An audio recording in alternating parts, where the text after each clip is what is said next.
Did you know you can boost your body's growth hormone by up to 2000% naturally? ना injections, ना steroids, ना कोई crazy supplements. सुनने में इम्पॉसिबल लगता है ना? लेकिन सच ये है कि आपकी बॉडी में ऑलरेडी वो स्विच मौजूद है, बस ज्यादा लोग उससे कभी ऑन ही नहीं करते। ग्रोथ हार्मोन आपकी बॉडी के सबसे पावरफुल फैट बर्निंग और एंटी एजिंग हार्मोन्स में से एक है। And today I'll show you how to activate it naturally, safely and effectively. Stay with me until the end, क्योंकि जो फाइनल मेथड हम कवर करेंगे वो इस लिस्ट की किसी भी चीज से 20 गुना ज्यादा पावरफुल है। अब यहाँ एक सच है जो ज्यादा लोग नहीं समझते। जैसे जैसे आपकी एज बढ़ती है, आपका ग्रोथ हार्मोन धीरे धीरे क्रैश होना स्टार्ट हो जाता है। 40 की एज तक ये ऑलमोस्ट 40% तक गिर चुका होता है और 60 तक आप इसका आधा से भी ज्यादा खो चुके होते हो। इसीलिए फैट बर्न करना मुश्किल हो जाता है, स्किन पतली होने लगती है, मसल फास्ट लूज होने लगता है और एनर्जी वो बिल्कुल डाउन हो जाती है। ग्रोथ हार्मोन आपकी बॉडी का यूथ कोड है। ये आपको लीन, स्ट्रांग और मेंटली शार्प रखता है। लेकिन अगर आप इसे गलत तरीके से बूस्ट करते हो, जैसे इंजेक्शंस के थ्रू, तो डेंजरस साइड इफेक्ट्स भी हो सकते हैं। तो असली सवाल ये नहीं है कि मैं इसे मैक्सिमम कैसे करूं।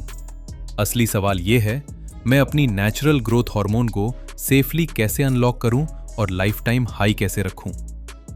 चलिए सबसे पहले एनिमी लिस्ट से स्टार्ट करते हैं, क्योंकि जिस चीज को आप सीक्रेटली डिस्ट्रॉय कर रहे हो उससे फिक्स भी नहीं कर सकते। ग्रोथ हार्मोन के सबसे बड़े किलर्स हैं शुगर, स्नैकिंग और प्रोसेस्ड कार्ब्स की वजह से high insulin, chronic stress, poor sleep, late night eating, alcohol और विटामिन डी डेफिशिएंसी। इनमें से हर एक चीज आपकी बॉडी के ग्रोथ सिग्नल्स को शट डाउन कर देती है। अपनी पिट्यूटरी ग्लैंड को एक फॉसेट की तरह इमेजिन करें, जो रात भर धीरे धीरे ग्रोथ हार्मोन रिलीज कर रहा है। और जब भी इंसुलिन स्पाइक होता है, आप उस फॉसेट को और टाइट कर देते हो, यहां तक कि कुछ भी बाहर नहीं आता। अगर आपके पास एक्स्ट्रा बेली फैट या फैटी लिवर है, तो समझ लो वो फॉसेट ऑलमोस्ट बंद है। पहले इन चीजों को फिक्स करो, उसके बाद आज जो भी मेथड्स हम कवर करेंगे वो अचानक 2 से 3 गुना बेटर काम करना स्टार्ट कर देंगे। अब यहां ज्यादा लोग कंफ्यूज हो जाते हैं। वो सुनते हैं इंसुलिन ग्रोथ हार्मोन को किल करता है और सीधा जीरो कार्ब मोड में चले जाते हैं। लेकिन यहां ट्विस्ट है, मैजिक होने के लिए आपको थोड़ा इंसुलिन एक्चुअली चाहिए होता है। ग्रोथ हार्मोन अकेला काम नहीं करता, उसे कन्वर्ट होना पड़ता है एक चीज में जिसे IGF-1 कहते हैं, जो आपकी बॉडी का रियल बिल्डर हार्मोन है। और इस कन्वर्जन के लिए थोड़ी सी इंसुलिन जरूरी होती है। प्रोटीन एग्जैक्टली वही प्रोवाइड करता है, स्पेशली एनिमल प्रोटीन और अमीनो एसिड्स जैसे ल्यूसीन। तो खुद को भूखा मत रखो। कार्ब्स आपका ग्रोथ हार्मोन डिस्ट्रॉय करते हैं, लेकिन प्रोटीन उससे फ्यूल करता है। अब जब आप जान चुके हो कि क्या चीज इससे किल करती है, तो चलिए उन 8 चीजों को अनलॉक करते हैं जो इसे एक्टिवेट करती हैं। 1. GABA द काम बूस्टर। GABA आपका रिलैक्सेशन न्यूरोट्रांसमीटर है। जब आप डीपली रिलैक्स करते हो, स्पेशली स्लीप के दौरान, तो आपका GH स्पाइक करता है। आप मैग्नीशियम ग्लाइसिनेट को बेड टाइम से पहले यूज करके नेचुरली गाबा इंक्रीज कर सकते हो। इससे ऐसे समझो जैसे बॉडी को सिग्नल मिल रहा हो, रिपेयर का टाइम आ गया है। 2. Melatonin the night guardian. Sleep से 2 घंटे पहले लाइट्स डिम रखो, स्क्रीन्स अवॉइड करो या ब्लू लाइट ब्लॉकर्स यूज करो। मेलेटोनिन सिर्फ स्लीप में हेल्प नहीं करता, ये डीप स्लीप के दौरान ग्रोथ हार्मोन सर्ज को ट्रिगर भी करता है। अगर आपका बेडरूम कंप्यूटर स्क्रीन की तरह ग्लो कर रहा है, तो आप लिटरली अपना GH हाफ कर रहे हो।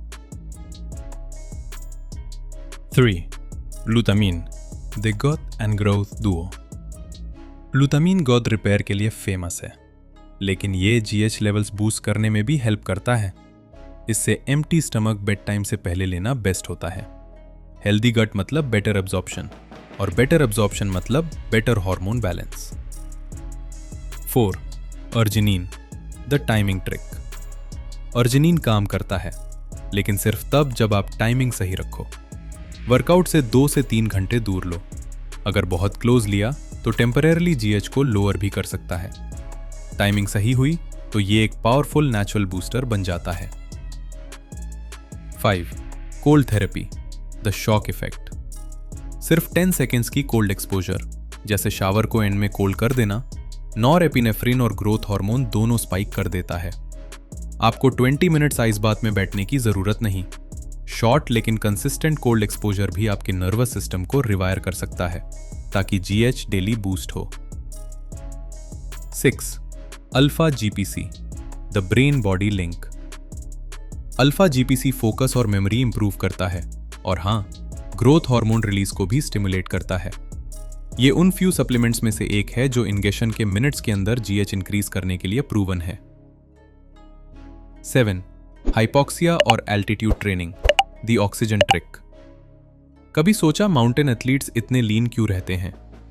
लो ऑक्सीजन ट्रेनिंग उसी इफेक्ट को मिमिक करती है। सिर्फ 10 सेकेंड्स के शॉर्ट बर्स्ट्स, रेस्ट्रिक्शन मास के साथ आपकी बॉडी को सर्वाइवल रेस्पॉन्स में जीएच रिलीज करने पर मजबूर कर देते हैं। 8. The ketogenic environment. ये सिर्फ डाइट नहीं, एक हार्मोनल एनवायरनमेंट है। जब आप कार्ब्स लोअर करते हो, इंसुलिन स्टेबलाइज करते हो और इनफ प्रोटीन खाते हो तो जीएच रिलीज स्काई रॉकेट कर जाता है। कीटो कोई मैजिक नहीं है, ये बस जीएच ब्लॉकर्स को रिमूव करता है और आपकी नेचुरल रिदम को कंट्रोल लेने देता है। अब एक क्विक रियलिटी चेक। आप ये सब परफेक्टली कर सकते हो, लेकिन अगर आप डीप स्लीप नहीं ले रहे तो आपकी सारी एफर्ट वेस्ट जा रही है। तो अब उससे फिक्स करते हैं। Deep sleep ultimate GH amplifier है और इसके आसपास भी कोई चीज नहीं आती। डेल्टा वेव स्लीप के दौरान, जो आपकी बॉडी की डीपेस्ट स्टेज होती है, ग्रोथ हार्मोन 10 टाइम्स तक स्पाइक कर सकता है। इस स्टेज तक पहुंचने के लिए रूम का टेम्परेचर अराउंड 18 डिग्री सेल्सियस या 65 फ़ारेनहाइट रखो। Complete darkness, minimum noise, bed time से पहले मैग्नीशियम या ग्लाइसिन की स्मॉल डोज और भी हेल्प करती है।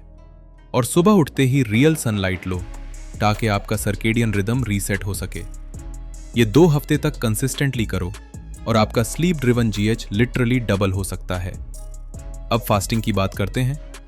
Intermittent fasting, especially 1 meal a day, GH को 5 से 10 टाइम्स तक बूस्ट कर सकती है। और 5 डे फास्ट, उसका इफेक्ट और भी ड्रामेटिक होता है। जब आप फास्ट करते हो, इंसुलिन लो हो जाता है, बॉडी स्ट्रेस सेंस करती है और मसल प्रोटेक्ट करने के लिए जीएच रिलीज करती है। फिर जब आप दोबारा खाना खाते हो, बॉडी टिश्यूज में आई GF1 फ्लड कर देती है रिपेयर और मसल बिल्डिंग के लिए। यही असली ग्रोथ लूप है, स्ट्रेस, रिकवरी, रीबिल्ड। और अब आता है fun part, exercise. Intense physical stress से फास्ट जीएच स्पाइक और कुछ नहीं करता। और मैं ट्रेडमिल पर वॉक की बात नहीं कर रहा। हेवी कंपाउंड लिफ्ट्स जैसे स्क्वाट्स, डेडलिफ्ट्स और प्रेसेस बॉडी के सबसे बड़े मसल ग्रुप्स को हिट करते हैं। और अगर इनके साथ शॉर्ट रेस्ट टाइम्स कंबाइन करो तो जीएच बेसलाइन से 10 to 20 टाइम्स तक इंक्रीज हो सकता है। यह आपकी बॉडी का अलार्म सिस्टम है, हम अटैक में हैं, स्ट्रॉन्गर बनो। लेकिन यहां एक और ट्विस्ट है। स्प्रिंटिंग कभी कभी वेट लिफ्टिंग से भी बेटर परफॉर्म करती है। लेग्स में जो बर्निंग फीलिंग आती है वो लैक्टेट बिल्डअप होता है और लैक्टेट ग्रोथ हार्मोन के लिए रॉकेट फ्यूल है। सिर्फ 10 से 15 सेकेंड्स के ऑल आउट स्प्रिंट्स, चाहे रनिंग हो या बाइक पर, वेट ट्रेनिंग के मुकाबले में जीएच रिलीज को डबल कर सकते हैं। और अगर आप दोनों कंबाइन कर लो, हेवी लिफ्ट्स और स्प्रिंट्स, तो आप परफेक्ट जीएच स्टॉर्म क्रिएट कर रहे हो। लेकिन अब आइस बाथ्स में फास्टिंग करते हुए मिड स्क्वाट जंप मत लगा देना। आपको हर रोज 2000% नहीं चाहिए, आपको कंसिस्टेंसी चाहिए। छोटे छोटे रिपीटेड सिग्नल्स जो बॉडी को बोलते रहें, यंग रहो, स्ट्रांग रहो, लीन रहो। बस कुछ मेथड्स को स्टैक करो, better sleep, fasting, training intensity, और कुछ ही वीक्स में रिजल्ट्स नजर आना स्टार्ट हो जाएंगे। Fat loss, better recovery, higher energy, sharper mind. ये मैजिक नहीं है, ये सिर्फ सही बायोलॉजी है। तो चलिए क्विकली रीकैप करते हैं। डीप स्लीप लो, रियल प्रोटीन खाओ, शुगर कम करो, हार्ड ट्रेन करो लेकिन स्मार्ट तरीके से, और अगर हो सके तो हर दिन अपनी लिमिट्स को थोड़ा सा पुश करो।